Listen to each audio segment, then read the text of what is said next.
We are here with Urijah Faber taking on Renan Barao, main event, UFC 149 in Calgary. First things first, welcome to my country. You liking it so far? Yeah, it's nice. The weather's awesome. People are cool. Had some good food. Not very much, unfortunately, but yeah, it's been nice. Tough to weight cut with some of the restaurants around around the hotel. Yeah, there are definitely a lot of good spots to eat. I went to Kai, the little Japanese spot there. It's no Makuni's in Sacramento, but it was pretty good. And yeah, I'm staying on course though. I saw that comment. I shouldn't even ask that question because I knew Makuni's was coming in the name there. First things first, though, you're taking on Renan, a guy that's on this massive win streak, but you mentioned a guy that has never beaten talent at your level. When you look at this guy, break him down in terms of, people are saying he's Jose Aldo Jr., no pun intended. What's the difference between those two guys? I think there's a lot of differences. You know, first and foremost, he's a lot smaller than Jose Aldo, and I think he has more of a jiu-jitsu and boxing base than as much with the kicks. I mean, he likes to use the kicks and knees and stuff, but he tends to go more with his straight hands, and you know, I think he probably gets a little more fatigued. He comes out harder than Jose. Jose kind of waits for big shots, and Barao kind of bombards guys. So there's a lot of differences. Are you anticipating the same thing that Jose did to you in terms of the leg kicks nonstop, or at least the 1-2 leg kick from Renan? I think he'll probably try that. You know, we'll see how that pans out for him. I've been working on defense to that, of course. It's been a couple years since I fought Jose Aldo, and like I said, Jose Aldo is a really gifted athlete. Barao seems like he's a great athlete as well, but probably not to his caliber.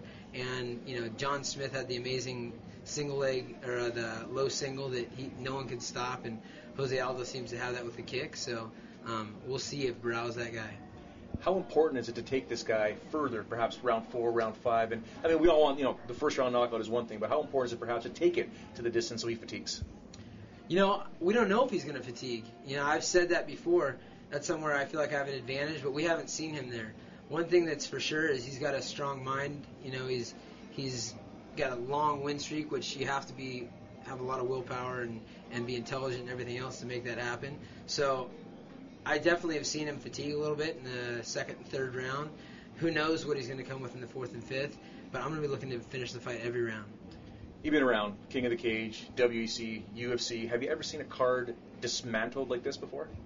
You know, I wasn't paying much attention to this card at all, so, you know, I've been focusing on the card in Vegas, so I didn't even really realize that it had been dismantled as much as it had until they told me that I was being forced off of that card into this one, and you know, so I don't know who was on this card originally.